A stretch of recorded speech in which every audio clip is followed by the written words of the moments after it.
A bee lands on your hand. You flinch. It stings. And in that instant, it's already dead. It just doesn't know it yet. Its stinger is barbed like a harpoon.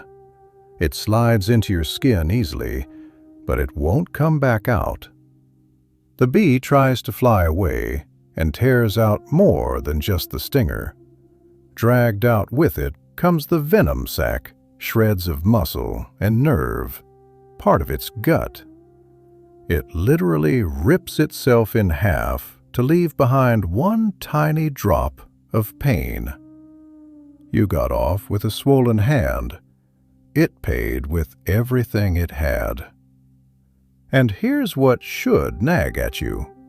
This isn't an accident or a glitch. The bee's stinger is built to stay in your skin. It's a design refined over millions of years. Evolution didn't miss.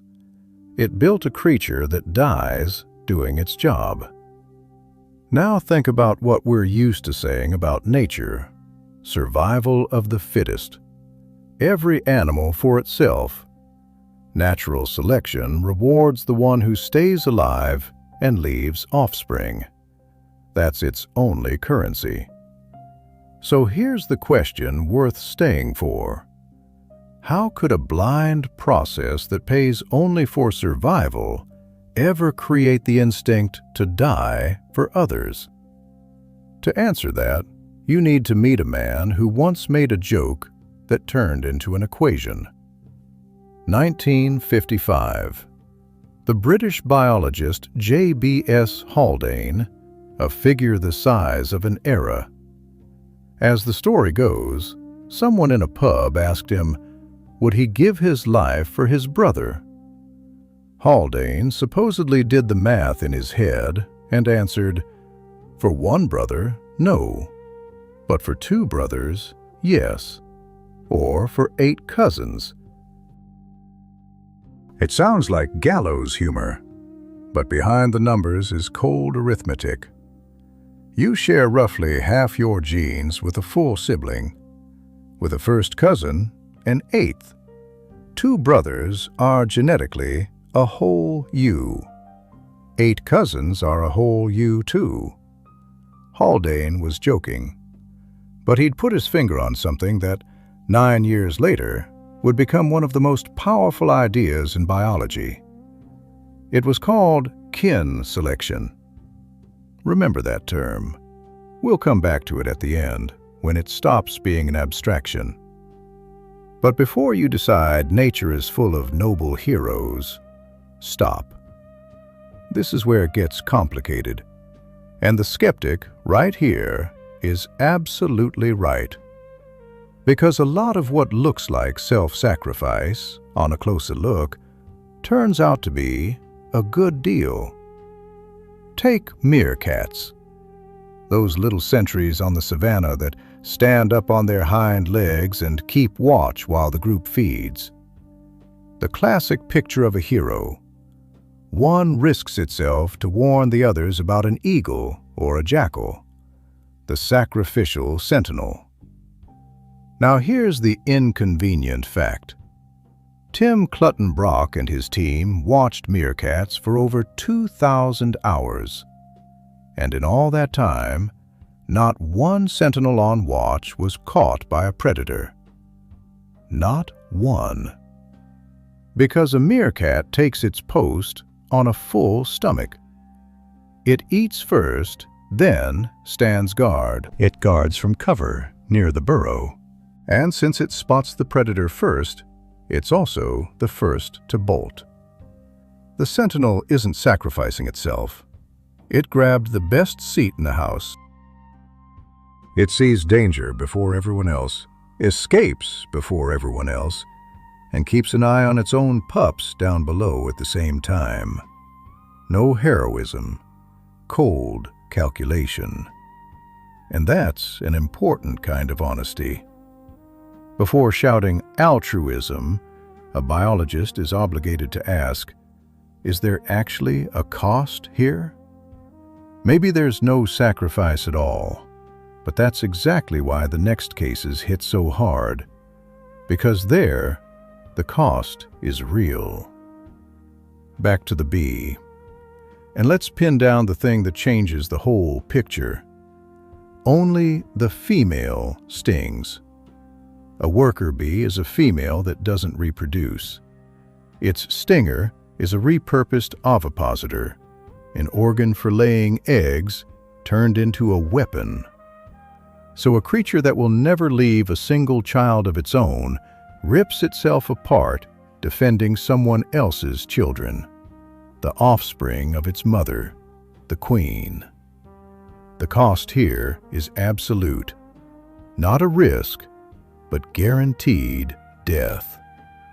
And no personal payoff, since there'd be no offspring either way. Hold on to that contradiction. The whole road leads to it. Let's climb one step higher, from the bee to the ant. 2008, the journal The American Naturalist.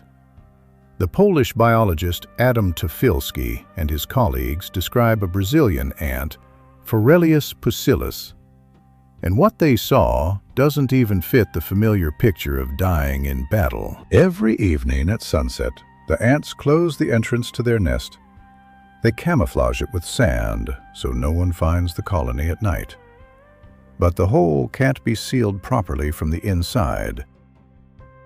Someone has to finish the job from outside. And so 1 or 2, sometimes up to 8 workers stay behind the door.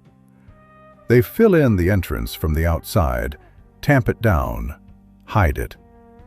And they end up locked out in the dark under the open sky. They can't get back in. By morning, they're found dead. Scientists called it preemptive self-sacrifice. Sit with that word, preemptive. These ants don't die in a fight, not fending off a predator that has already come. They die every night, in advance, just in case. Simply so that an enemy who may never even arrive won't find the entrance. It's not a heroic act in the heat of the moment. It's death on a schedule, a part of the workday, and a detail that sends a chill down your spine. The ones left outside are more often the old and battered, the ones who didn't have long left anyway. The colony seems to send to this shift the ones it's cheapest to lose. So now we have 2 ironclad cases of a real cost. The bee, tearing itself apart for someone else's offspring, and the ants, locking themselves out every single night. The meerkat cheated. These didn't. Here, the sacrifice is real, which means the question from the beginning stands at full height. Selection kills off those who don't reproduce. So why didn't it erase these self-destructors millions of generations ago?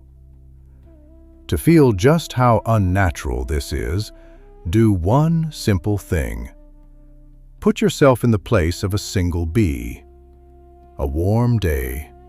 You fly out of the hive, one of tens of thousands.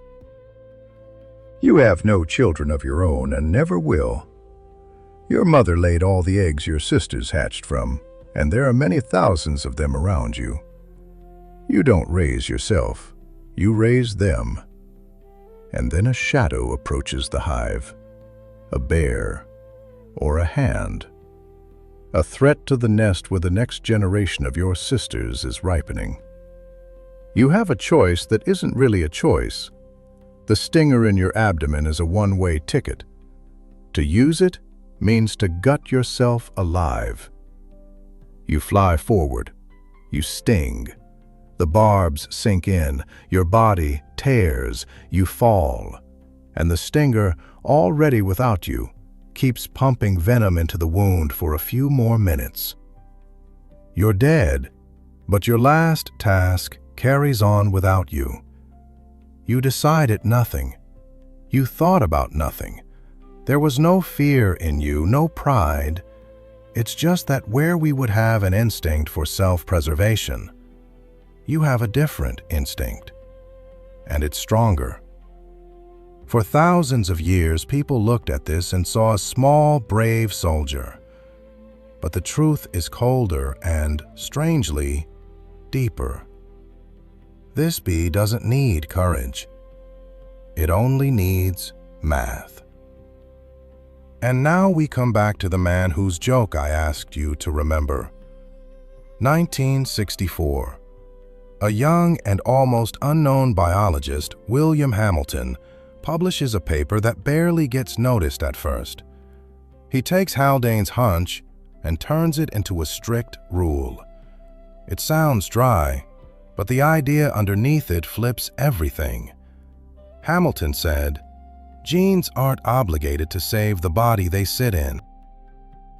What matters to them is that copies of themselves survive. And copies of your genes don't sit only in you. They're in your brothers, your sisters, your kin. From this comes the rule. An act that destroys you can still win in evolution.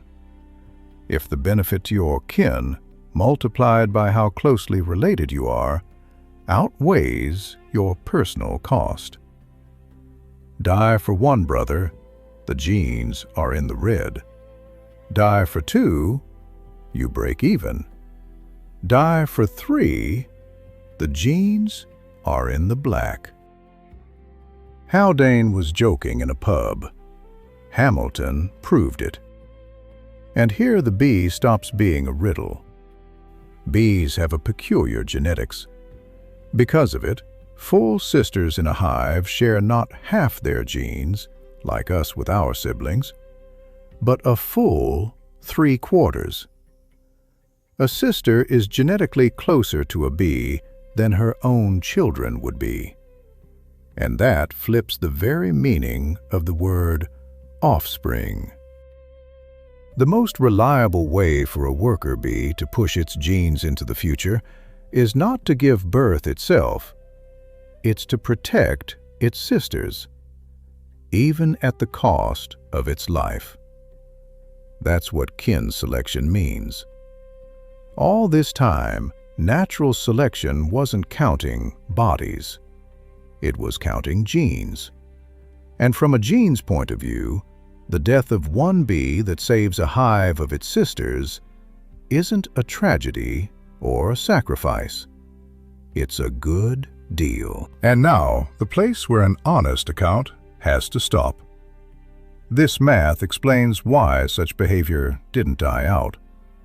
But it doesn't answer the question you may already be asking yourself. Our own impulse to shield a child, to throw ourselves toward a drowning stranger, to give our last to someone else. Does it come from the same root?